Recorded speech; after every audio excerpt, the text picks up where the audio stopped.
आता मुंबई आणि पुण्यामध्ये काय घडलं ते आपण पाहूया। मध्य रेल्वेकडून विना तिकीट प्रवास करणाऱ्या प्रवाशांकडून वर्षभरात 300 कोटींचा दंड वसूल। मुंबई विभागामध्ये सर्वाधिक 115 कोटींचा दंड वसूल। मुंबई पालिकेच्या 9000 कर्मचाऱ्यांच्या खात्यामध्ये फक्त 1 रुपया पगार जमा। आधार आणि पॅन कार्ड लिंक केलं नसल्याचं सांगत पगार कापला। तातडीनं पगार देण्याची म्युनिसिपल कर्मचारी कामगार सेनेची पालिका आयुक्तांकडे मागणी। उद्या मध्य रेल्वेवर मेगा ब्लॉक, अभियांत्रिकी आणि देखभालीची कामं केली जाणार। माटुंगा मुलुंड अप आणि डाऊन धीम्या मार्गावर लोकल नियोजित वेळेपेक्षा 15 मिनिटं उशिरानं धावणार।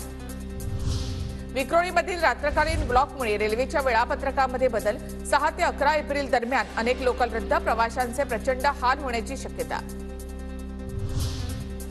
मुंबई लोकलच्या सुरक्षा व्यवस्थेवर 61% महिला प्रवासी समाधानी।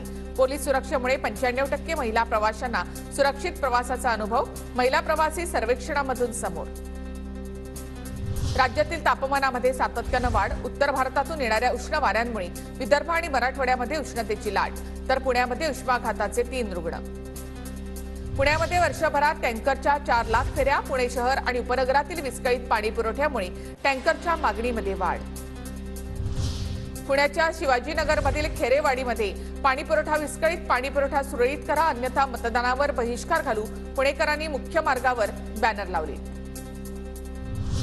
पिंपरी चिंचवडमध्ये ब्लॅक फिल्मिंग प्रकरणी वाहतूक पोलिसांची कारवाई। पोलिसांनी एका आठवड्यात 3435 वाहनांच्या काळ्या काचा काढल्या।